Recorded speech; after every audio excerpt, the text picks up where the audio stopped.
Vanilla cake বানানো যাক, ঠিক আছে। এটা আমি টুটি ফ্রুটি দিয়েছি, দেখো আমার বয়ান ভর্তি টুটি ফ্রুটি আছে, টুটি ফ্রুটি দিয়েছি। কালকে আমি বানিয়েছিলাম চকলেট কেক, আর আজকে বানাচ্ছি ভ্যানিলা কেক। জানো তো আমার না ভিডিওগুলো পোস্ট করতে একটু দেরি হয়ে যায়, কারণ আমার গ্যালারি ভর্তি ভিডিও, কোনটা আগে ছাড়বো কোনটা পিছনে ছাড়বো বুঝতে পারি না। তো চলো তোমাদের সামনে মিক্সড করছি।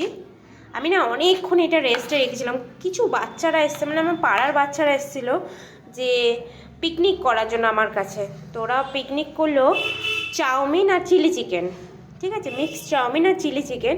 তো ওদের একটু করে দিতে গিয়ে আমার এতটা দেরি হয়ে গেল, নাহলে আমার এই ব্যাটারটা অনেকক্ষণ গোলা হয়ে গেছিলো। কেকটা আমি ফ্রি হিট করতে দিয়েছি ওভেনে, দেখো আমি ফ্রি হিট করতে দিয়েছি, এটা ঢেকে রেখেছি। তো আমি যখন বসাবো তোমাদেরকে দেখাবো। তো আমি এর মধ্যে এখন দিয়ে দেবো বেকিং পাউডার। এটা হচ্ছে বেকিং পাউডার, এতটা দিলেই এনাফ।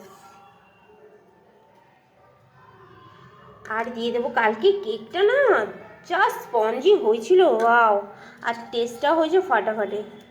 মানে আমি বলছি না গো, আমার বরমশাই, আমার শ্বশুর শাশুড়ি যারা যারা খেয়েছে, আমি না ইভেন যে বাচ্চাগুলো পিকনিক করতে এসেছিলো না আজকে, সেই বাচ্চাগুলোকেও আমি দিয়েছি, যেন তোরা খা, কেক খা। তো ওরাও বললো কাকিমণি খুব ভালো হয়েছে। দিয়ে দেবো ভ্যানিলা এসেন্স,